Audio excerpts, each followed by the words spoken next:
আজ থেকে ৭৯ বছর আগে দ্বিতীয় বিশ্বযুদ্ধ যখন প্রায় শেষের পথে, তখন আগস্টের ৬ এবং ৯ তারিখে যথাক্রমে জাপানের হিরোশিমা এবং নাগাসাকি শহরে পরমাণু বোমা ফেলেছিল যুক্তরাষ্ট্র। বিশ্বের সেই প্রথম কোনো যুদ্ধে ব্যবহৃত হয়েছিল এই গণবিধ্বংসী মরণাস্ত্র। মারা গিয়েছিল লাখ লাখ মানুষ। হিরোশিমা এবং নাগাসাকিতে কত লোক মারা গিয়েছিল তা মূলত আনুমানিক হিসাব।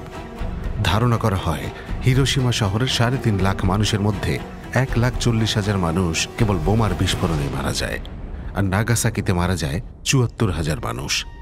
কিন্তু পরমাণু বোমার তেজস্ক্রিয়তায় শিকার হয়ে পরবর্তী সপ্তাহ, মাস এবং বছরগুলিতে আরও বহু মানুষ মারা গিয়েছিল। এই বোমার শিকার হয়েও যারা বেঁচে গিয়েছিলেন তারা হিবাকুশা বলে পরিচিত। তাদের ভয়ঙ্কর শারীরিক ও মানসিক যন্ত্রণার ভেতর দিয়ে বাকি জীবন বাঁচতে হয়েছে। এই বোমা হামলার পর এশিয়ায় দ্বিতীয় বিশ্বযুদ্ধের আকস্মিক পরিসমাপ্তি ঘটে। ১৪ই আগস্ট জাপান নিঃশর্তভাবে মিত্রবাহিনীর কাছে আত্মসমর্পণ করে।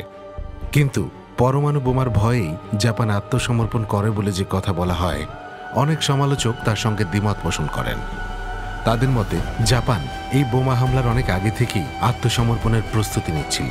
ইউরোপে দ্বিতীয় বিশ্বযুদ্ধের লড়াই থেমে গিয়েছিল ১৯৪৫ সালের ৭ই মে। এরপর মিত্রবাহিনী ২৮শে জুলাই জাপানকে আত্মসমর্পণের সময়সীমা বেঁধে দেয়। তবে এই সময়সীমার মধ্যে জাপান আত্মসমর্পণ করেনি। জাপানের বিরুদ্ধে লড়াইয়ে ব্রিটেন এবং কমনওয়েলথভুক্ত দেশগুলোর মোট ৭১,০০০ সৈনিক নিহত হয়। এদের মধ্যে ১২,০০০ মারা যায় জাপানের হাতে যুদ্ধবন্দী অবস্থায়। ১৯৪৫ সালের ৬ আগস্ট জাপানি সময় ঠিক সকাল ৮টা ১৫ যুক্তরাষ্ট্রের একটি B-29 বোমারু বিমান, যেটির নাম ছিল ইনোলা গে, হিরোশিমায় প্রথম পরমাণু বোমা ফেলে। বিশ্বে কোনো যুদ্ধে পরমাণু বোমা ব্যবহারের এটাই ছিল প্রথম ঘটনা। হিরোশিমায় যে বোমাটি ফেলা হয়েছিল, মার্কিনীরা তার নাম দিয়েছিল লিটল বয়। এটি শক্তি ছিল প্রায় ১২ থেকে ১৫,০০০ টন TNTর বিস্ফোরণ ক্ষমতার সমান। ৫ বর্গমাইল এলাকা পুরোপুরি ধ্বংস করে দিয়েছিল এটি। কিন্তু জাপান তখনও আত্মসমর্পণ করেনি। ৩ দিন পর ৯ আগস্ট জাপানি সময় সকাল ১১টা ২ যুক্তরাষ্ট্র আরেকটি বোমা ফেলে নাগাসাকি শহরের উপর।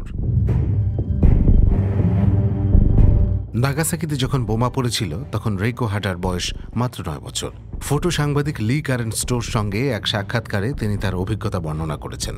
এই পরমাণু বোমার বিস্ফোরণের পর মানুষ যেরকম মারাত্মকভাবে আহত হয়েছিল তা দেখেছেন হাডা। অনেকেই কনপিরা পর্বতের উপর দিয়ে আমাদের এখানে পালিয়ে এসেছিল। এদের অনেকের চোখ বেরিয়ে এসেছে, অনেকে প্রায় নগ্ন, অনেকের গায়ের চামড়া পুড়ে ঝুলে আছে। আমার মা তাড়াতাড়ি চাদর এবং তোয়ালে নিয়ে আসলেন। তিনি আমাদের এলাকার অন্যান্য মহিলাদের সাথে নিয়ে পালিয়ে আসা লোকজনকে একটা কলেজের অডিটোরিয়ামের দিকে নিয়ে গেলেন। সেখানে তাদের শুয়ে রাখার ব্যবস্থা করা হলো। এরা সবাই পানি চাইছিল। আমাকে বলা হলো ওদেরকে পানি দিতে। কাজেই আমি একটা বাটি নিয়ে কাছের নদীতে গেলাম। সেখান থেকে তাদের পানি পান করার জন্য পানি নিয়ে আসলাম। এক ঢোক পানি খেয়েই তারা মারা গেল। একের পর এক একজন করে মারা যাচ্ছিল। জাপান নিঃশর্তভাবে আত্মসমর্পণ করে ১৪ই আগস্ট।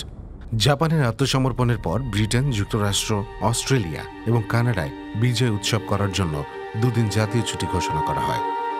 লন্ডনে বাকিংহাম প্রাসাদের ব্যালকনি থেকে রাজ পরিবারের সদস্যরা উল্লসিত জনতার দিকে হাত নাড়েন। যে গম্বুজটি আমরা দেখতে পাচ্ছি সেটি হিরোশিমায় পরমাণু বোমা ফেলার পর যে কটি ভবনের কাঠামো দাঁড়িয়েছিল তার মধ্যে একটি।